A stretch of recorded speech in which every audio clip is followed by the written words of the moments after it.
This is the patient session with Lionel Larkin. Dr. Lionel Larkin, mind you, no matter what those others might say, I haven't done one of these sessions since, well, I can't remember. But this new patient is one that I find particularly interesting.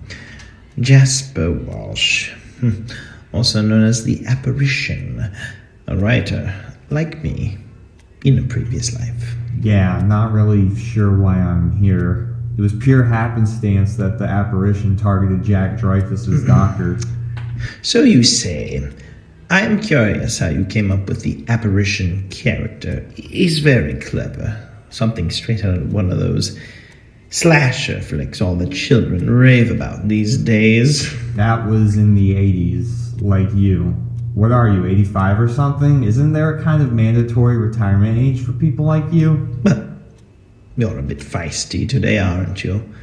But my dear fellow, age is just a number. Now, can we get back to business? Back to business? What are you selling? Clever. Let's look at your history, eh?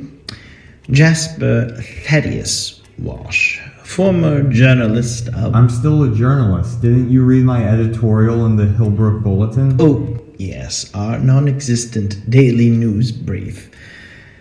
Yes, let's say that I did. Yeah, well, then you know very well I've been framed. Well, yes, I fully agree. Let's hear your side of the story. Tell me about the Apparition. I don't know the guy. He just needed a platform to tell his story. Which you gave. People need to be heard. And you consider him a person. Misunderstood, probably, but yeah, why not? And what was your inspiration for this Apparition? I'm not the Apparition. Well, what if you were? What would you say? That's conjecture, Larkin. Dr. Larkin, thank you. If you say so. Let's say you were the Apparition. I don't do that. But if I had to guess, and I am not saying I know. Of course you aren't. If I had to make a hypothetical assumption, I'd say he's an observer. Really? Go on. Quite simply, he enjoys to watch suffering. Take the college student, that bartender. Before he struck, he hid under her bed and watched her undress. He enjoyed it. He savored every second. When he drew the blade across her tendons and she collapsed, falling in front of him, he had the perfect view of her ass. It drove him wild.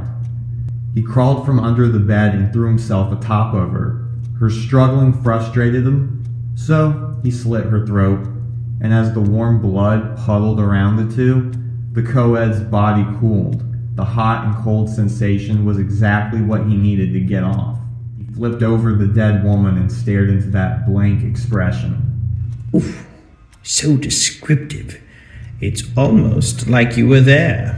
I was, but you know I was outside. That's right. How did you know about the girl's ankles? Surely you couldn't see that from outside. Well, I did. Mm-hmm. I think we're done here.